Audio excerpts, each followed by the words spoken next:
परिवर्तन धीरे धीरे धीरे कुछ दिनों या कुछ महीनों या हो सकता है कुछ सालों में हो, तो उस व्यक्ति को ये नहीं पता चलता कि हमारा व्यवहार अब असामान्य हो गया, मैं पहले जैसा नहीं हूँ। उसे अपने ही व्यवहार सही लगते हैं और दूसरे के व्यवहार उसे गलत लगते हैं।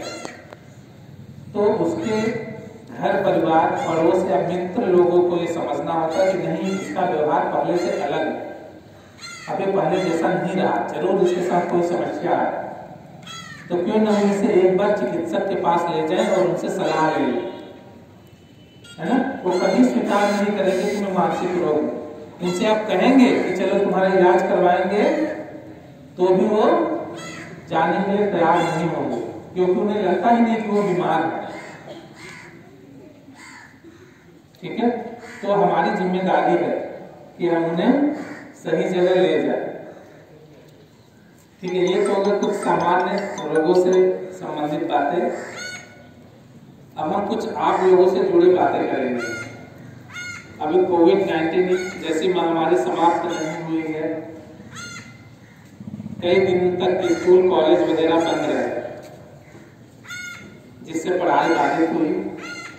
जब ये खुले तो शिक्षकों के ऊपर भी मतलब अतिरिक्त दबाव था कि कम समय में कोर्स को पूरा करवाना है, और बच्चों के ऊपर भी दबाव था कि उस कम समय में हमें ये कोर्स पूरा करना है, पढ़ना है और एग्जाम देना है और अच्छे नंबरों से पास होना है कि नहीं। इस तरह का दबाव सभी लोगों में एक समान नहीं होता। किसी की कोपिंग बहुत अच्छी होती है तो इस दबाव को अच्छे से वो हैंडल कर लेता है, लेकिन कुछ ऐसे भी होते हैं जो इस दबाव को हैंडल नहीं कर पाते हैं, उन्हें अत्यधिक समस्याएं उत्पन्न होती है। ठीक है, उनको इस कारण पढ़ाई के प्रति अरुचि पैदा होने लगती है। उन्हें लगता है कि ये तो इतना ज्यादा है कि मैं कर ही नहीं पाऊंगा, समय बहुत कम है। ठीक है, तो चिंतित होने लगते हैं, चिंता करने लगते हैं, स्ट्रेस में रहने लगते हैं। तो हमें चिंता नहीं करना है, हमें चिंतन करना है। चिंता और चिंतन ये दो चीज है। ठीक है, हम इसको पॉजिटिव स्ट्रेस और निगेटिव स्ट्रेस के रूप में समझ सकते हैं। चिंता का मतलब कि अरे बहुत देखो, एक महीने रहा, इतना सारा पढ़ना है, मैं कैसे पढ़ पाऊंगा, ये तो असंभव है, मैं नहीं कर पाऊंगा ना। यही सोच सोच के वो महीना बीत गया और उन्होंने वो पढ़ ही नहीं पाया। ये क्या हुआ? चिंता या निगेटिव स्ट्रेस। ठीक है, या इसको डिस्ट्रेस भी बोलते हैं। अचिंतन क्या है कि अच्छा हमें तो इतना पढ़ना है, एक महीने समय है तो हम 2 दिन ये पढ़ेंगे, 4 दिन ये पढ़ेंगे, ये थोड़ा ज्यादा है, इतने दिन ये पढ़ेंगे, इतने दिन ये पढ़ेंगे, और बाद में हम जो है 4-6 दिन रखेंगे रिवीजन के लिए। तो एक प्लानिंग हम कर लेते हैं और उस प्लानिंग के तहत हम पूरा पढ़ाई कर लेते हैं और हम सब कंप्लीट कर लेते हैं। प्लानिंग के तहत ये होता है चिंतन, या इसको हम पॉजिटिव स्ट्रेस या यू स्ट्रेस भी बोलते हैं। ठीक है, तो हमें ये प्लानिंग के अनुसार चलना है और हमें तनाव से मुक्त रहना है, क्योंकि जब तनाव लंबे समय तक होने लगती है तो मन उदास हो जाता है, किसी से काम में मन नहीं लगता है, किसी से बात करना अच्छा नहीं लगता है, अकेलापन बहुत अच्छा लगने लगता है। ठीक है, निराशा के भाव आने लगते हैं, अपने आप को असहाय या असहज महसूस करने लगते हैं। ठीक है, जब इस तरह की बातें आती हैं तो लास्ट में क्या आता है? आत्महत्या जैसे विचार आने लगते हैं। ऐसा लगता है कि मेरा जीवन ही बेकार हो गया है, मेरी समस्या का कोई समाधान नहीं है और कोई भी ऐसा नहीं है जो मेरी समस्याओं को दूर कर सकता है। ठीक है, तो आत्महत्या का विचार आना स्वाभाविक है ऐसी स्थिति में। इसीलिए हमें इस तनाव से बचना है और प्लानिंग के अनुसार चलना है। ठीक है, हमें निगेटिव स्ट्रेस नहीं लेना, हमें पॉजिटिव स्ट्रेस लेना है। आत्महत्या की बात है, सुसाइड की बात है, तो इस पे थोड़ा सा आंकड़ा मैं साझा करना चाहूँगा कि पूरे भारत में लगभग 17% लोग सुसाइड करते हैं। पूरे विश्व में जो सुसाइड होता है उसका 70% जो सुसाइड है वो भारत में होते हैं, ठीक है, सबसे ज्यादा। और उसमें से लगभग 60% वो लोग होते हैं, 17 में से 60% वो लोग हैं जो टीनेजर्स होते हैं, जो स्कूल गोइंग बच्चे होते हैं, स्कूल जाने वाले पढ़ने वाले बच्चे होते हैं, वो होते हैं। क्यों? क्योंकि वो पढ़ाई या कहे कि घर के अभिभावकों की जो महत्वाकांक्षाएं हैं, जो एक्सपेक्टेशन है आपसे, उस पर खरे नहीं उतरते हैं, उसके अनुरूप अपने आप को ढाल नहीं पाते हैं, तो वो तनाव में आ जाते हैं। हमने कहा ना नेगेटिव स्ट्रेस, तो नेगेटिव स्ट्रेस में आते हैं और धीरे धीरे वो डिप्रेशन की तरफ जाने लगते हैं। डिप्रेशन अभी जो मैंने बताया, उदास मन, निराशा के भाव, ठीक है, अपने आप को असहज या असहाय महसूस करना, ये सब डिप्रेशन के लक्षण है, ठीक है। तो उस तरफ जाने लगते हैं और एग्जाम में अगर उनका रिजल्ट अच्छा नहीं हुआ तो भी देखा जाता है कि कितने लोग सुसाइड कर लेते हैं, है कि नहीं? क्यों?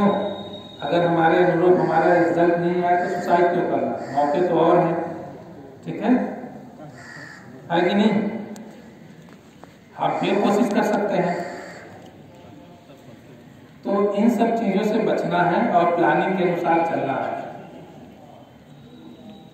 अब एक मानसिक स्वास्थ्य में एक नया चीज जुड़ा है, लत। तो सभी जानते हो, लत जानते हैं, एडिक्शन।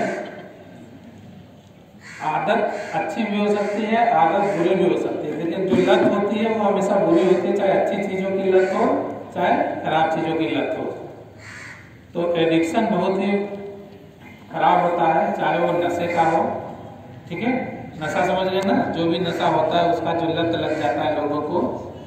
तो उसी तरह का अभी एक नया लत चला है जिसको हम बोलते हैं मोबाइल का लत, ठीक है। ये सबसे अधिक बच्चों में होता है, किशोरावस्था में सबसे अधिक होता है। छोटे बच्चों में भी देखा गया है कि आज के बच्चे पैदा होकर 1, 2 साल, 3 साल के जो बच्चे होते हैं वो उनको मोबाइल का कितना लत लग जाता है, हमेशा मोबाइल उनको चाहिए, ठीक है। और माँ बाप घर के लोग भी ऐसे हैं कि उनको मोबाइल पकड़ा देते हैं कि चलो रोएगा नहीं, मोबाइल में बिजी रहेगा और हम अपना काम कर लेंगे, है ना।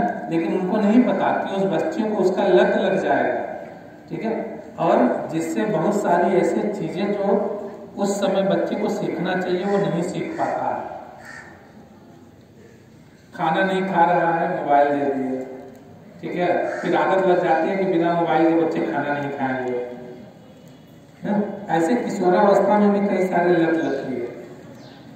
जब से सेल्फी वाला कैमरा आया है, सभी जानते हैं ना, सेल्फी तो सभी जानते होंगे, क्या सेल्फी मानसिक रोग का कारण हो सकता है? मोबाइल किसी मानसिक रोग का कारण हो सकता है? आज के लोग पढ़ाई पे कम, मोबाइल पे ज्यादा ध्यान देते हैं, है ना, देर रात तक मोबाइल चलाते रहेंगे। लेकिन मोबाइल का जो लत होता है उसको कैसे पहचान सकते हैं आप कि हमें मोबाइल का लत लग गया है?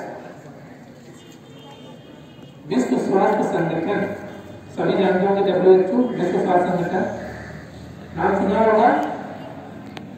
तो उसके अनुसार अगर कोई व्यक्ति बिना किसी कारण, बिना किसी उद्देश्य के 24 घंटे में 2 घंटे से ज्यादा, बिना किसी उद्देश्य के मैं बोल रहा हूँ, 2 घंटे से ज्यादा मोबाइल का प्रयोग करता है, तो पहला लक्षण है मोबाइल के लत का, ठीक। दूसरा यह है कि वो रास्ते पे चलते हुए भी मोबाइल चलाता रहेगा। कितने लोग एक्सीडेंट हो जाती है ऐसे, सुना है कभी? तीसरा कारण कि वो जब रात को सोएगा तो बिस्तर पे देर रात तक मोबाइल चलाता रहेगा, बिना किसी उद्देश्य के, कोई उद्देश्य नहीं, लेकिन वो मोबाइल चलाता रहेगा, कुछ न कुछ देखता रहेगा, ठीक है। सोते समय मोबाइल बगल में रख के सो जाना, और जब नींद आए खुले तुरंत मोबाइल उठा के देखना कि किस किसने मैसेज किया है, क्या क्या आया, ठीक है। सुबह उठ के सबसे पहले मोबाइल चेक करना।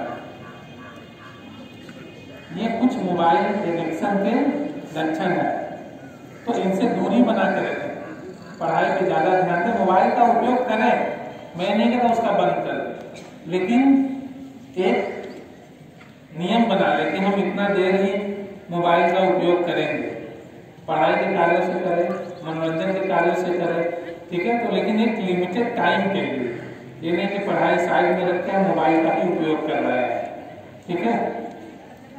अभी हम सेल्फी की बात कर रहे थे, तो सेल्फी दो तरह की मानसिक समस्याओं को जन्म देता है।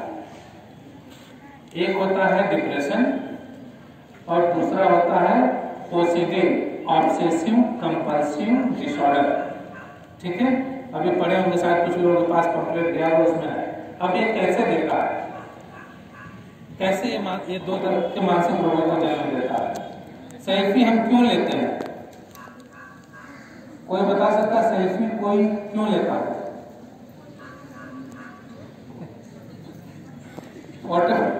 फोटो खींचते हैं ना, फोटो खींच के देखते हैं कैसा फोटो आया है, ठीक है।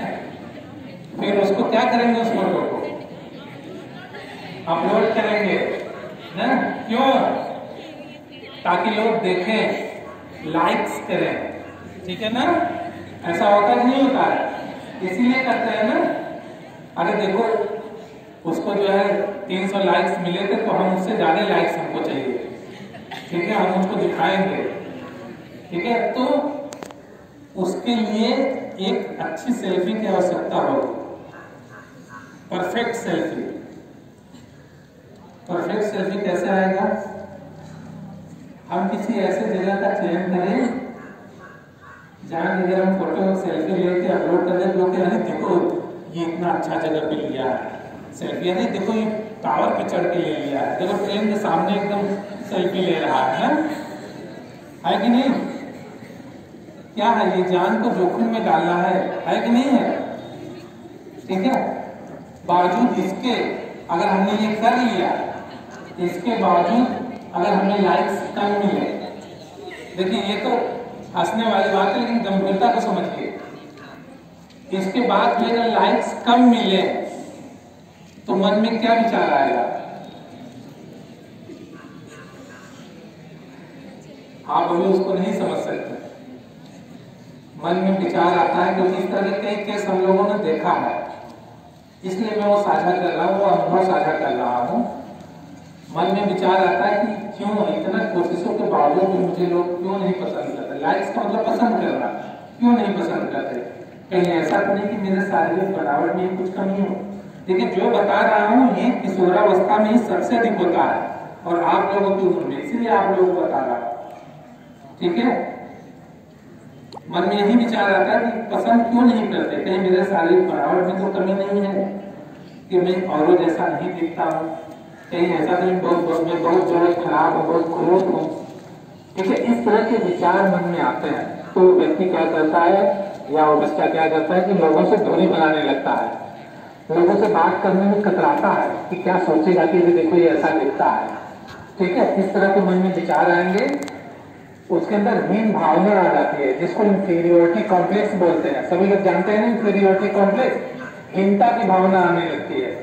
और जब ये भावना आएगी तो उसका मन उदास और निराश होने लगता है, वो अकेले रहने लगता है। फिर बाद में क्या होता है, अभी हम आप लोगों से शेयर किए थे थोड़ी देर पहले, है हताश महसूस करेगा, ठीक है। और लास्ट में वो आत्महत्या की तरफ बढ़ने लगता है। ये तो हो गया सेल्फी से डिप्रेशन। अब सेल्फी से ओसीडी कैसे होता है, obsessive compulsive disorder. Obsessive compulsive disorder का मतलब होता है कि मनोग्रस्तता, बाध्यता, विकृति, मन में आए विचार से ग्रसित होकर उसके अनुरूप व्यवहार करने के लिए बाध्य होना। जैसे हमने कहा ना, बार बार हाथ धोना, बार बार बंद ताले को चेक करना, क्या है, मन में ही विचार आया ना कि हाथ गंदे हो गए हैं और उसकी वजह से मन चिड़चिड़ा हो गया, और जब तक हाथ नहीं धुले हमें शांति नहीं मिला।